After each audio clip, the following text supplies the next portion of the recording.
اعوذ باللہ من الشیطان الرجیم بسم اللہ الرحمن الرحیم آمنت باللہ ورسولہ هو الاول والآخر والظاہر والباطن وهو علی کل شیء علیم رب اشرح لی صدری ویسر لی امری واحلل عقدۃ من لسانی یفقہوا قولی۔ معزز ناظرین، بھائیوں، بہنوں، بزرگوں، السلام علیکم۔ جیسا کہ آپ جانتے ہیں کہ میں شیعہ باطل مذہب کو ایکسپوز کر رہا ہوں اور اس کا جھوٹ اور دجل آپ تک پہنچا رہا ہوں۔ اسی سلسلے میں آج جو میں ویڈیو لے کے آپ کی خدمت میں حاضر ہوا ہوں، آپ یہ دیکھیں کہ جب بھی میں یہ کہتا ہوں کہ یہ شیعہ حضرات جو ہیں یہ چٹے بٹے، ان کے جو کہتے ہیں نا فرقے غالی ہیں، یہ اثنا عشریاں ہیں، یہ فلاں ہیں، یہ کہتے ہیں نا کہ ان کے عقائد علیحدہ، ان کے یہ سب چٹے بٹے کے ایک ہیں، ٹھیک ہے نا۔ اب آپ دیکھیں، میں آپ کو بتاتا ہوں کہ حضرت علی رضی اللہ تعالیٰ عنہ کو خدا تک کہتے ہیں، نعوذ باللہ معاذ اللہ۔ پھر نبی پاک صلی اللہ علیہ وسلم مطلب مین کے ان کے ساتھ مماثلت یہ دیتے ہیں کہ صرف وحی نہیں اترتی تھی اور باقی حضرت علی جو تھے تمام خصوصیات میں نبی پاک صلی اللہ علیہ وسلم کے برابر تھے۔ پھر علی رضی اللہ تعالیٰ عنہ تمام انبیاء سے افضل تھے۔ پھر ان کی کتابوں میں لکھا ہے کہ حضرت جبرائیل علیہ السلام کی غلطی حضرت جبرائیل علیہ السلام کی تھی، انہوں نے جانا تھا حضرت علی کے پاس نبوت کا پیغام لے کے، لیکن وہ چلے گئے حضرت محمد صلی اللہ علیہ وسلم کے پاس، نعوذ باللہ معاذ اللہ، نعوذ باللہ معاذ اللہ۔ اب آپ دیکھیں کہ کتنا بڑا بہتان ہے، کتنا بڑا جھوٹ ہے یہ لوگ کرتے ہیں، پھر مانتے بھی نہیں۔ میں آپ کو ثبوت دکھاتا ہوں، بہت سارے اس طرح کے ثبوت دکھا چکا ہوں۔ یہ دیکھیے ان کے شیعہ ذاکر کیا فرما رہے ہیں۔ جب ہم نجف سے سلام کر کے واپس آتے ہیں تو بندے کہتے ہیں کدھر گئے تھے؟ نجف گئے تھے۔ کیا ہے وہاں؟ جی مزار ہے، زری ہے مولا کی۔ وہ معترض کہتا ہے وہ تو سنا ہے قبر ہے علی کی، ہے، تمہیں کیا اعتراض ہے؟ وہ کہتے ہیں قبر میں تو معاذ اللہ مرا ہوا بندہ ہوتا ہے۔ میں لفظ کہنے لگوں قیمت نہ ملی تو بس یا علی مدد، پھر وہاں خیمہ لگایا ہی نہیں جہاں سننے والا خریدار کوئی نہ کھپا نہیں جاتا۔ علی کی قبر پر بحث نہیں ہو سکتی۔ علی کی مولا مدد کرنا، علی کی قبر ایسے ہے جیسے اللہ کو گھر کی ضرورت نہیں اور گھر ہے، علی کو ضرورت نہیں، بس قبر ہے۔ کبھی علی سو کے خدا بچا رہا ہے۔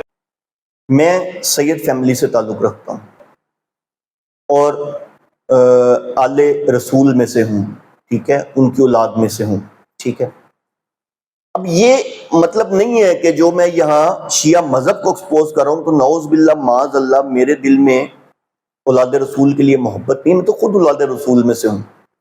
تکلیف یہ ہوتی ہے کہ جب کوئی حضرت علی رضی اللہ تعالیٰ عنہ پہ جھوٹا الزام لگاتا ہے، ٹھیک ہے، تو تکلیف ہوتی ہے، بہت زیادہ تکلیف ہوتی ہے۔ اور پھر ایسے ایسے الزامات کہ نعوذ باللہ معاذ اللہ اگر حضرت علی زندہ ہوتے تو جیسے انہوں نے عبداللہ ابن سبا کو اور اس کے 40 ساتھیوں کو زندہ جلایا تھا، جب اس نے کہا تھا تم خدا ہو، تم تو ہمارا امتحان لے رہے ہو، انہوں نے کہا توبہ کرو تم، انہوں نے کہا نہیں تم تو خدا ہو، تو حضرت علی رضی اللہ تعالیٰ عنہ ان کو زندہ جلوا دیا تھا۔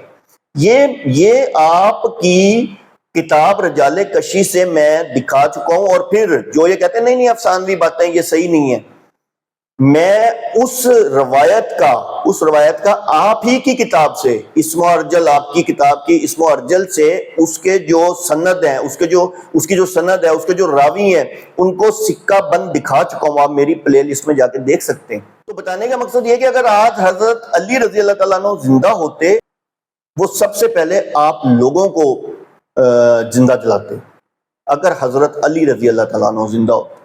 کیوں؟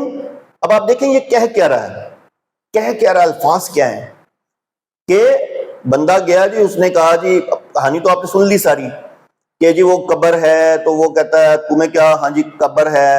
انداز دیکھیں، مطلب ایسے جیسے جھوٹ، اور اوپر سے وہ بھی جسے کہتے ہیں نا، ایک تو مطلب وہ مثال بنی ہوئی ہے نا پنجابی کے اندر، ایک تو یعنی کہ کوجا، اوپر سے بدتمیز۔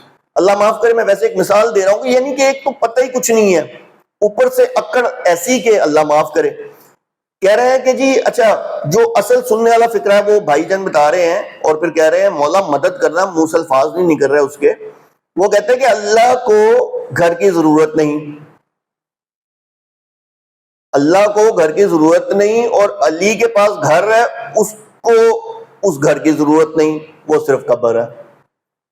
اور آگے کہتا ہے کہ سوئے ہوئے بھی علی نے اللہ کو بچایا، استغفر اللہ معاذ اللہ۔ اب آپ دیکھیں کہ یہ میں نے کہا نا، دکھ ہوتا ہے، تکلیف ہوتی ہے، یہاں درد ہوتا ہے۔